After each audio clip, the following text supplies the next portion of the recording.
రీతిగా ఎస్తేరు కూడా నా ప్రాణం పోయినా పర్లేదు, నేను మాత్రం రాజు దగ్గరికి వెళ్తా, నా తల తీసేసిన నాకు ఇబ్బంది ఏమీ లేదు, కాబట్టి మీరు నా కోసం 3 రోజులు ప్రార్థన ఏదైనా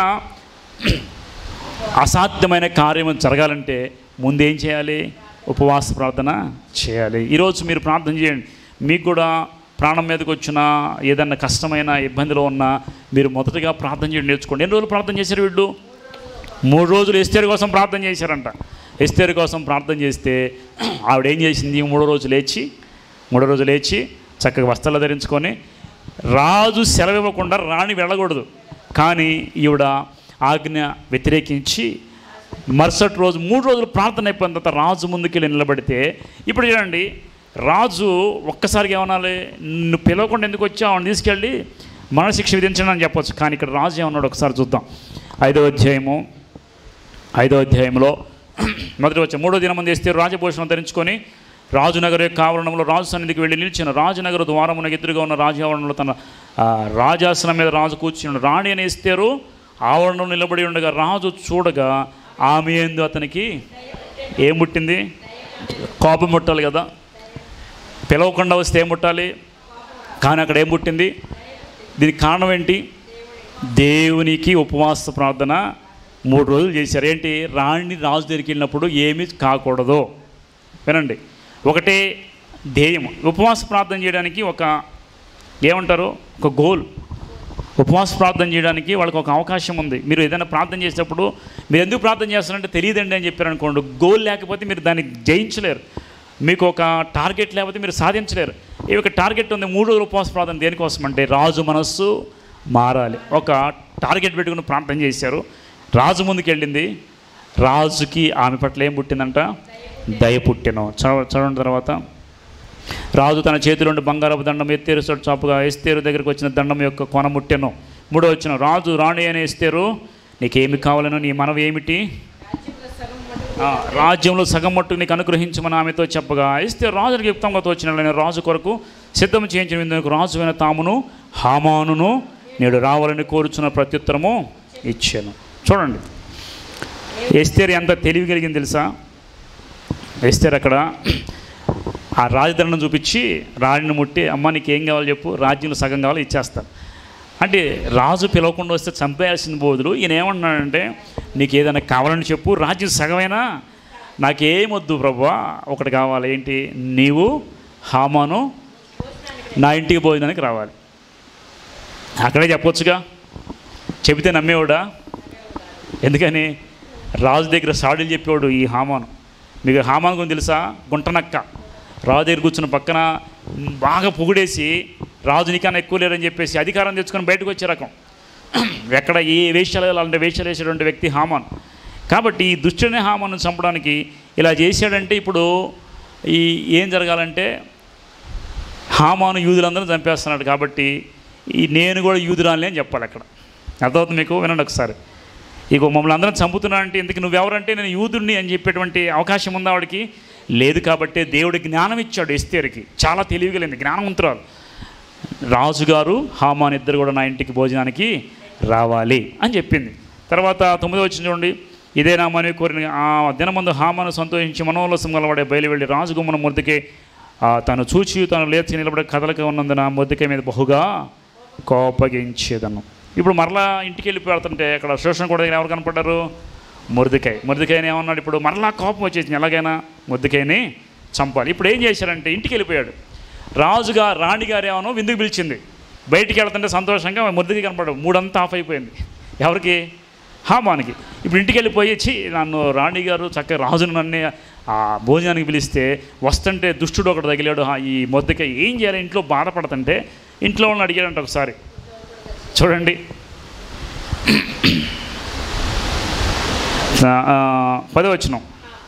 అయితే హామాను కోపం అణుచుకొని తన ఇంటికి పోయి తన స్నేహితుడు తన భార్యను జెరెషును పిలిపించి తమ కలిగిన గొప్ప ఐశ్వర్యం గురించి చాలామంది తన పిల్లలు తన కుండట గురించి తన గణపరిచి రాజు కింద అధిపతుల గురించి సేవకుల గురించి తను ఎలాగో పెద్ద చేసినో అన్నీ ఏం చేస్తారంట వివరించి మాట్లాడుతున్నాడు. ఇప్పుడు 13వ వచనం చూడండి. అయితే యూదులైన మొర్దెకై రాజుగుమ్మను కూర్చుని ఉంటా నేను చూచినంతకాలం ఆ పదవి అంతటి వలన నాకు ప్రయోజనం ఏమియో, నేను బయటకు వస్తున్న వల్ల మొర్దెకై నాకు వంగకుండా అలా కనపడితే నేను ఈ ఒక్క విషయంలో ఫెయిల్ అయిపోతున్నా, నాకు పదవి వల్ల ఉపయోగం ఏమైనా ఉందా? వీడు బతికినంత కాలం నాకు ఇది జరగదు. అప్పుడు 14, అతని భార్య నుంచి ఎరువు అతని స్నేహితులందరూ 50 మూరలు ఎత్తుగల ఒక ఉరికొయ్య చేయించుమో, దాని మీద మొర్దెకైన ఉరి తీయింపమను, రేపు నీవు రాజుతో మనవి చేయము, తర్వాత నీవు సంతోషముగా రాజుతో కూడా విందునకు పోదు అని అతనితో చెప్పిరి. ఈ సంగతి హామానుకు యుక్తంగా కనబడినందున అది ఉరికొయ్య ఒకటి. ఈయన చేసిన పని ఏంటి? బాధపడుతున్నాడు. ఇంటికి వెళితే భార్య ఏం చెప్పాలి? నీకెందుకయ్యా వాడిని చూడటం ఎందుకు, నీ పన్ను చూసుకొని చెప్పాలి కదా. ఏం చెప్పింది? నీ అంతటి వాడిని ఇబ్బంది పెడుతున్నాడా? అయితే ఒక పని చేయి, నువ్వు 50 మూరల ఉరికొయ్య ఒకటి కట్టించి ఉరి తీసేసి రేపు నీకు బాధ చక్కగా నువ్వు ఆనందంగా వెళ్ళిపోవచ్చు అని భార్య చెప్పింది. ఇంట్లో భర్తలు ఎప్పుడైనా ఏదన్నా బయట విషయం చెప్తే ఇంట్లో భార్యలు ఏం చేయాలి? ఇప్పుడు ఉరికొయ్య కట్టబాకండి వాళ్ళకి. భర్త తరపున వాళ్ళ గురించి వాళ్ళు ఏం చెప్తే ఈ జరేష్ లాగా మీరు కూడా ఎలాంటి నిర్ణయాలు తీసుకోబోకండి. ఎందుకంటే దేవుని పిల్లలకు వ్యతిరేకంగా ఎవరు ఏది చేసినా అది మన మీదకే వస్తుంది. సొంత భార్య ఆయన కాపాడాల్సింది పోయి ఇప్పుడు ఆయన చనిపోవడానికి కారణం ఎవరయ్యారు? భార్య అయిందండి. కాబట్టి అవి భార్య అంట ఊరికొయ్య కట్టమని చెప్తే హామానికి ఎలా ఉంది? అది చాలా యుక్తముగా కనిపించింది. ఇప్పుడు 6వ అధ్యాయం చూడండి. రాత్రి రాజుకు నిద్ర పట్టలేదంట. నిద్ర పట్టకపోయి నా వైపు చూడండి ఒకసారి. నిద్ర పట్టకపోయేసరికి కొట్టుకులాడుతున్నాడు. ఏంటి నిద్ర పట్టలేదని దగ్గరకు వచ్చారు సైనికులు. నాకు అర్థం కావట్లేదు, ఏంటి నాకు నిద్ర పట్టలేదు, ఒకసారి రాజగ్రంథం అని అంటాడు. రాజగ్రంథం తీసుకొస్తే అందులో వరుసని అన్ని చదువుతూ ఉంటే ఒకానొక రోజు మొర్దెకై అనే వ్యక్తి నీ ప్రాణాన్ని కాపాడని రాయబడింది.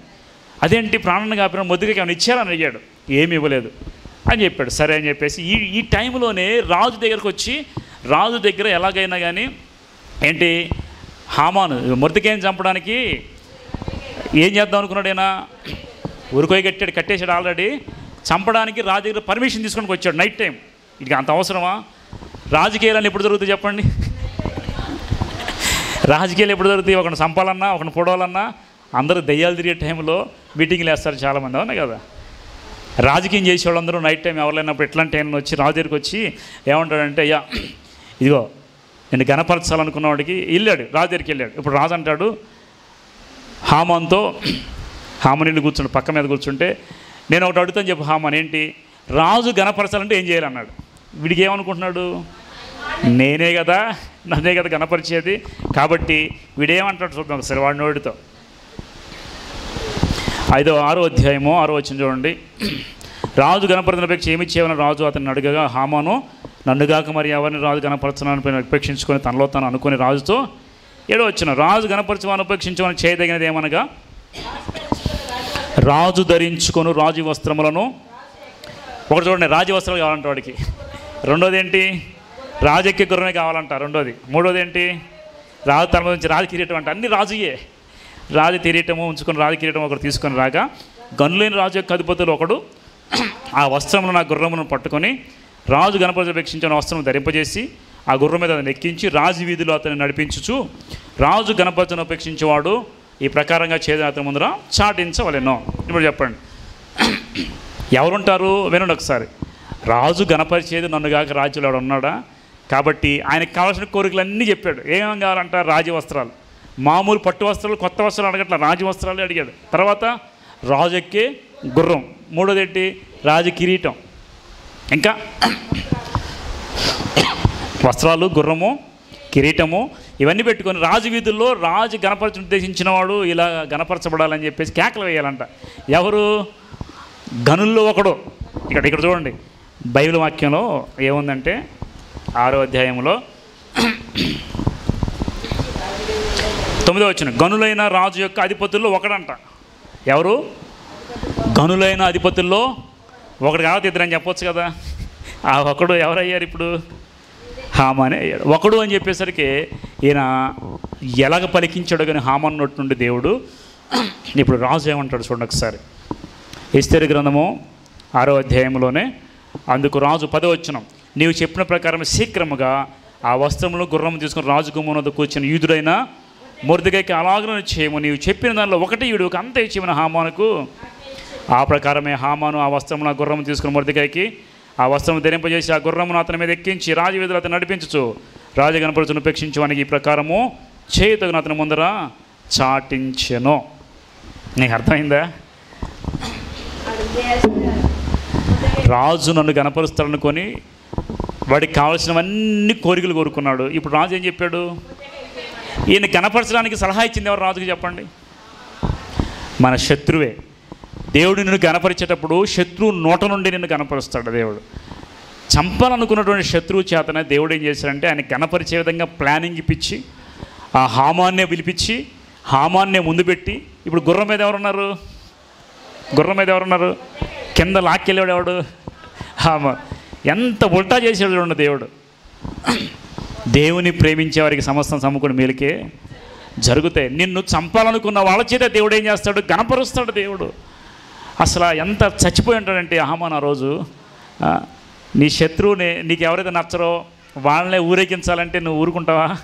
కానీ దేవుడు అలాగా హామాను గుర్రం పట్టుకొని ఇలాగా దేవుడు రాజు గణపరిచేవాడిని ఇలాగే ఊరేగించాలని చెప్పి పెద్దగా అరుచుకుంటూ వెళుతూ ఉన్నాడు. నాకు తెలిసి వాడి నోట్లోంచి మాట వచ్చి ఉండదు. చూసిన వాళ్ళందరూ వాడిని చూసి ఏమనుకుంటారు? సిగ్గుపడిపోయి ఉంటాడు. అందరూ చూసి నవ్వు ఉంటారు. ఆ విధంగా చేసి మొర్దెకైని ఏం చేశారంట? రాజవీధుల్లో ఊరేగించాడు.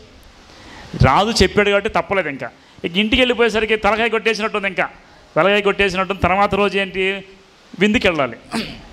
రాణి పిలిచింది. సరే తర్వాత రోజు వెళ్ళిపోయి విందు చేసుకొని చక్కగా రాణితో చేసుకొని వచ్చాడు. అప్పుడు అడిగాడు రాజు, అమ్మ నీకు ఏం కావాలి చెప్పంటే, ఇంకోసారి మళ్ళీ విందుకాడు చెప్పిన తర్వాత మరలా ఇంటికి వచ్చాడు. నేను విందుకెళ్ళి వచ్చాను బాగానే ఉంది, కానీ ఇప్పుడు నా పరిస్థితి ఎలా ఉందంటే భార్యతో చేస్తే భార్య మరలా నువ్వు ఎందుకు ఆలస్యం చేస్తున్నావు, తొందరగా వెళ్ళి రాజుకి వెళ్ళిపోయి ఉంగను తీసుకొని ఒక ముద్ర వేయించి తాకీదులు పంపిస్తాడు. 127 సంస్థానాలకి మొత్తం 125 రాజ్యాలకి యూదులైన వాడు ఎవడు కూడా ఉండడానికి వీల్లేదు. వాళ్ళందరూ ఒకసారి ఊచకోత కోసేయాలని ఈ తాకీదు దేశాలన్నిటికీ పంపించేస్తాడు. రెండోసారి మరలా ఎస్తేరు దగ్గర విందుకి వీళ్ళందరూ వెళతారు. విందుకి వెళ్ళినప్పుడు ఏం జరుగుతుందో చూద్దాం ఒకసారి.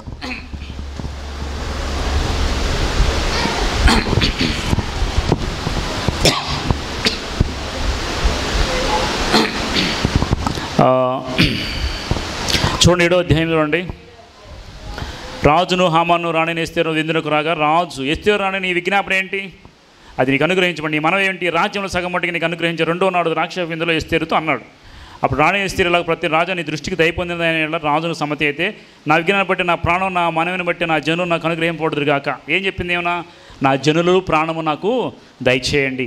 4 సంహరింపబడ్డకు హతము చేయబడి నశించడం నేను నా జనులు కూడా అమ్మబడిన వారము. మేము దాసులముగాను దాసులందరుగాను అమ్మబడిన నేను మౌనంగా ఎలాగనగా మా విరోధిని తప్పించడానికై మేము రాజు తమని శ్రమపరచక్తమో కాదు. 5వ వచనం.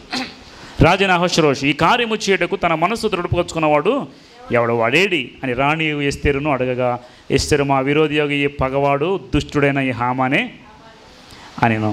అందరు హామాను రాజుట రాణి ఎదుట భయక్రాంతుడు అయిపోయాడు. ఇప్పుడు చూడండి, రాజు అడగగానే ఒక విషయం చెప్పింది, మా ప్రాణాలు రక్షించండి, మమ్మల్ని చంపడానికి ఒక తీర్మానం వచ్చిందంటే ఎవరు చేశారో దుష్టుడు ఎవడంటే ఈ హామానే అని చెప్పగా రాజు ఆగ్రహం ఉంది. ద్రాక్షస విందుని విడిచి నగరు వనమునకు పోయిన. అయితే రాజు తనకు ఏదో హాని చేయని ఉద్దేశించిన హామాను తెలుసుకొని రాణిని ఎస్తేరు ఎదుట తన ప్రాణం కొరకు విన్నపము చేయడికై ఎస్తేరు దగ్గర నిలబడ్డాడు. ఇక బెగ్గింగ్ చేస్తాడు ఎస్తేరుని, అమ్మ నా పట్ల కనికరించు, నా గురించి రాజుకు చెప్పొద్దు అని చెప్పేసి ఆ కాళ్ళ మీద పడి ఎదురుగు మాట్లాడుతూ ఉంటే ఇక ఇంతలో నగరు వనంలోంచి 8వ వచ్చింది చూడండి.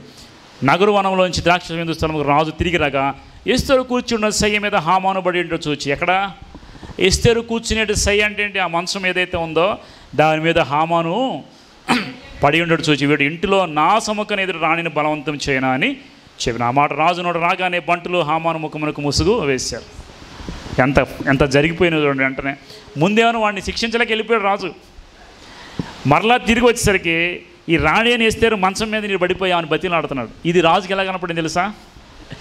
ఆమె బలవంతం చేస్తున్నాడు కనపడి. వెంటనే నా సముఖమంది రాణిని బలవంతం చేస్తాడు అనగానే బట్టులో ఉన్నవాడు వంటను వచ్చేసి హామానికి ఏం చేశారు? ముసుకేశారు. ముసుకంటే ఏంటి? ఇంకా అయిపోయింది వాడు పని. అప్పుడు చెప్పగా 9 రాజు ముందర ఉన్న షండులు హర్బోన్ అని ఒకడు వెళ్ళినవాడు చిత్తగించము. రాజు మేలు కొరకు మాట్లాడిన మొర్దెకైని ఉరితీయుటకు హామాను చేయించిన 50 మూరల ఎత్తుగల ఉరికొయ్య హామాను ఇంటి వద్ద నాటబడి ఉన్నదనగా రాజు దాని మీద దాని ఉరితీయుడిని ఆజ్ఞ కాగా హామాను మొర్దెకైని సిద్ధం చేసిన ఉరికొయ్య మీద వారు అతనినే. అప్పుడు రాజు యొక్క ఆగ్రహము చల్లారెను. మీకు తెలుసు కదా, మీకు ఒక సామెత చెప్పండి. ఎవడు గోతిలో వాడే, ఎవడు ఊరికి వాడే కాబట్టి ఎప్పుడు కూడా పక్కన వాళ్ళకి గోరీలు కొట్టొద్దు, పక్కన వాళ్ళ కోసం బావులు తవ్వద్దు, ఊరికొయ్యి కట్టొద్దు. కడితే దాంట్లో మనమే, నువ్వు కట్టేవాడు ఎవడైనా విశ్వాస అయితే, నువ్వు కట్టేవాడు ఎవడైనా ప్రార్థనాపరుడైతే తిరిగి నీ మీదకి అది వచ్చేస్తుంది. ఎవరి కోసమైతే ఉరికొయ్యి కట్టాడో ఆ ఉరికొయ్యి ఇప్పుడు ఎవరికి వచ్చింది?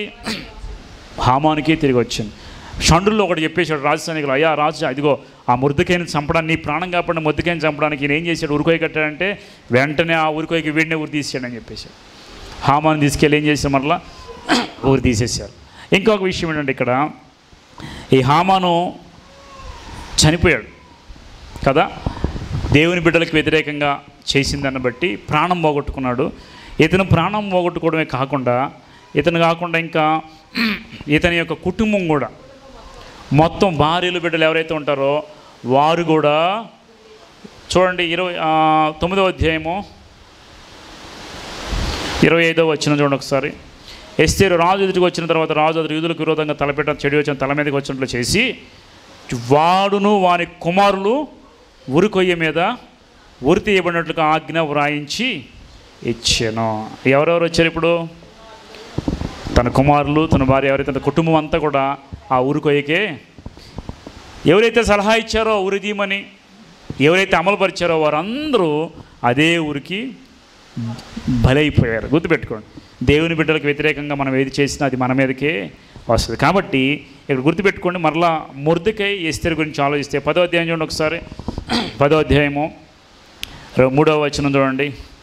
యూదుడైన మొర్దెకై రాజైన అహష్వేరోషును ప్రధానమంత్రిగా ఉండి తన వారందరూ సమాధానంగా మాట్లాడుచు తన చెల్లి యొక్క క్షేమం విచారించేవాడు, యూదుల్లో గొప్పవాడిని, తన దేశస్తులు చాలామందికి ఇష్టడుగా.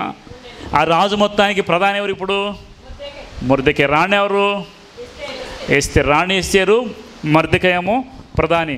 ప్రియమైనటువంటి ప్రధానిగా మార్చబడి, అంటే క్షేమం కనుక్కున్నాడండి ప్రధానమంత్రి రాజులో. ఇలాంటి గొప్ప వ్యక్తులు దేవుడు ఎక్కడో బానిసగా వచ్చిన వ్యక్తినేమో తీసుకొచ్చి ప్రధానమంత్రిని చేశాడు. ఏ తల్లిదండ్రులు లేని బిడ్డను తీసుకొచ్చి ఏం చేశాడు దేవుడు? రాణికి చేశాడు. 127 సంస్థానాల్లో మొత్తానికి ప్రధానమంత్రి మొర్దెకై. కాబట్టి ఈ వాక్యం ద్వారా మనం ఏం నేర్చుకోవాలంటే, దేవుని బిడ్డలకు వ్యతిరేకంగా మనం ఎన్ని పన్నాగాలు పన్నా అవన్నీ మన మీదకే తిరిగి వస్తాయి. కాబట్టి చాలా జాగ్రత్తగా ఉండాలి.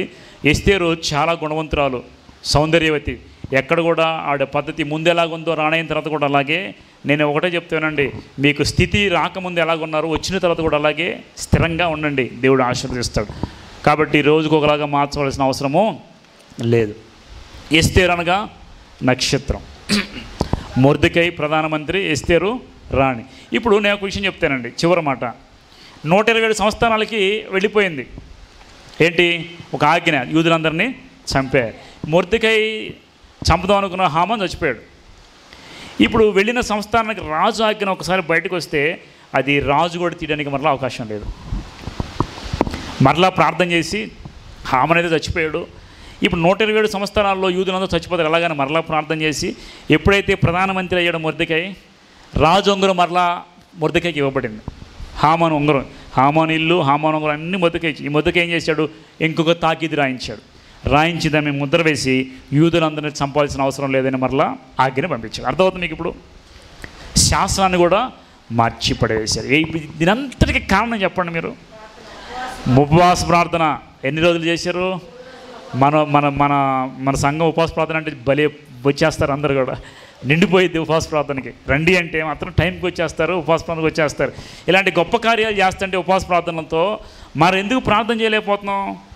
చూడండి, రాజు ఆజ్ఞ ప్రాణాలకు వచ్చినటువంటి స్థితిని కూడా మార్చగలిగింది ఉపవాస ప్రార్థన. రాజు మనస్సు మార్చగలిగింది ఉపవాస ప్రార్థన. ఇది తెలిసి కూడా మనం చేయట్లేదంటే ఏముందలే, చేయకపోతే ఏమైతేలే అని నిర్లక్ష్యంగా ఉంటే ఎప్పుడు కూడా మన కార్యాలు చూడడానికి అవకాశమూ లేదు. ప్రార్థన చేయండి. అందుకే ఒక ఉపవాస ప్రార్థన మీ జీవితాన్ని మార్చేస్తుంది. నేను ఒకసారి చెప్తానండి, ఉపవాస ప్రార్థన ఎంత బలమైందో చెప్తా. నేను బీటెక్ చదువుకున్నప్పుడు థర్డ్ ఇయర్లోకి వచ్చాను.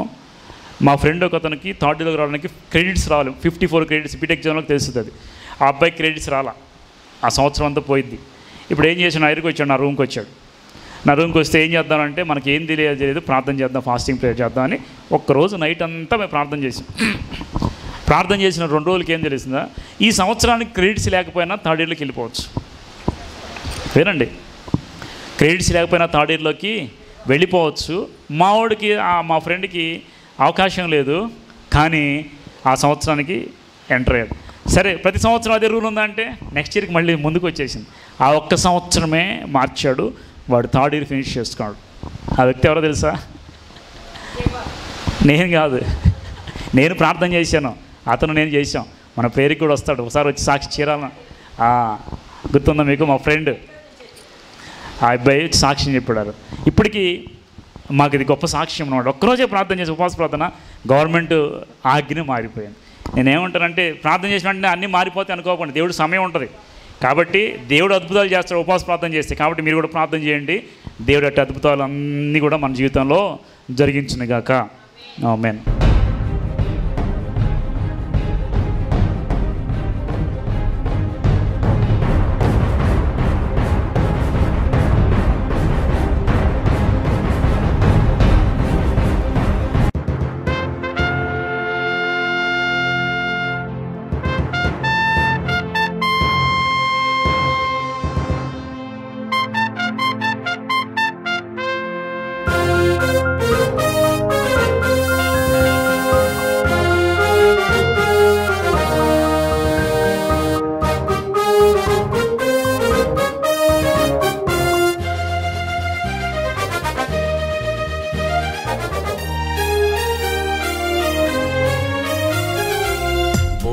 శబ్దముతో వేవేల దూతలతో,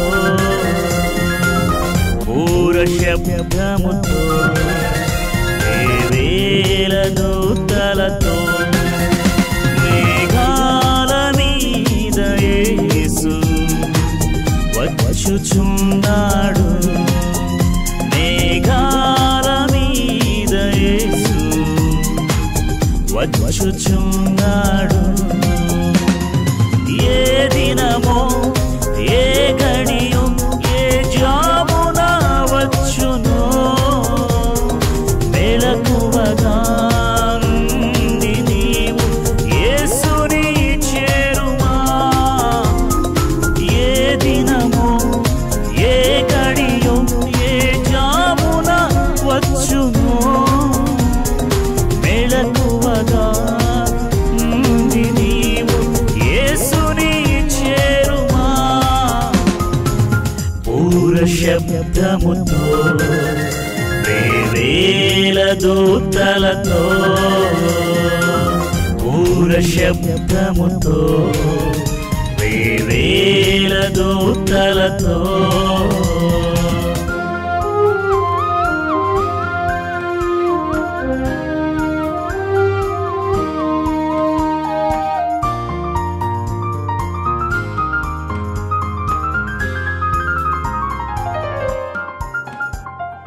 నోవాహు దినములు ఎలాగుండెను, యేసయ్య రాకడ అలాగే ఉండును.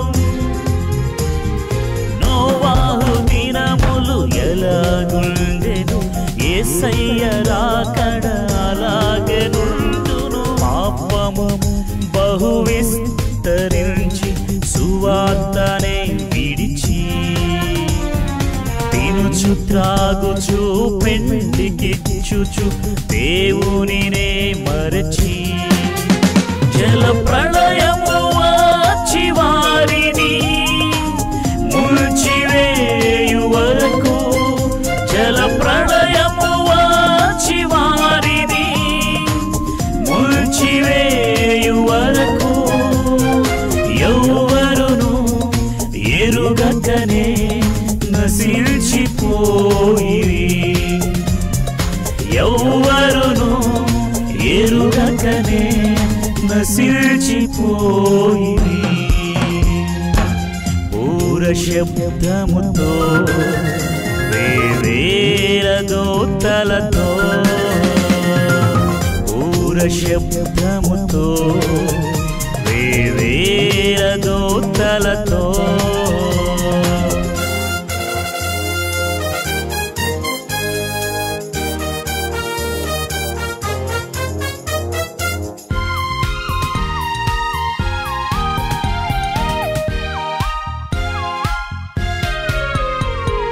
రెప్ప రెప్పపాటులో ఉన్న చోటుని ఎత్తబడెదవు సిద్ధపడినచో.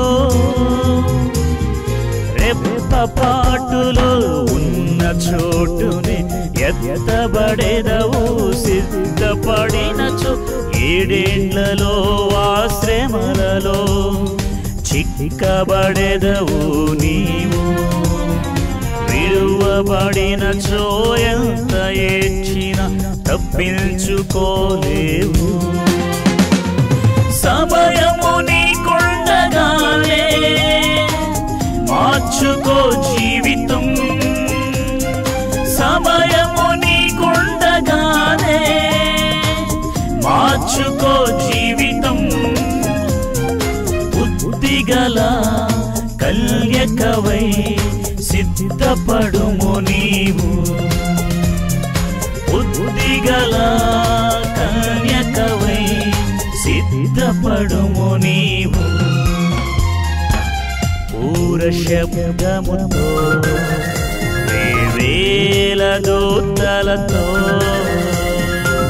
పూర శబ్దముతో వేవేల దూతలతో మేఘాల మీద యేసు వచ్చుచున్నాడు. మేఘాల మీద యేసు వచ్చుచున్నాడు. ఏ దినమో ఏ గడియో ఏ జామున వచ్చునో మెళకువగా నుండి నీవు యేసుని చేరుమా. ఏ దినమో ఏ గడియో ఏ జామున వచ్చునో మెళకువగా నుండి నీవు యేసుని చేరుమా. పూర శబ్దముతో వేవేల దూతలతో పూర శబ్దముతో వేవేల దూతలతో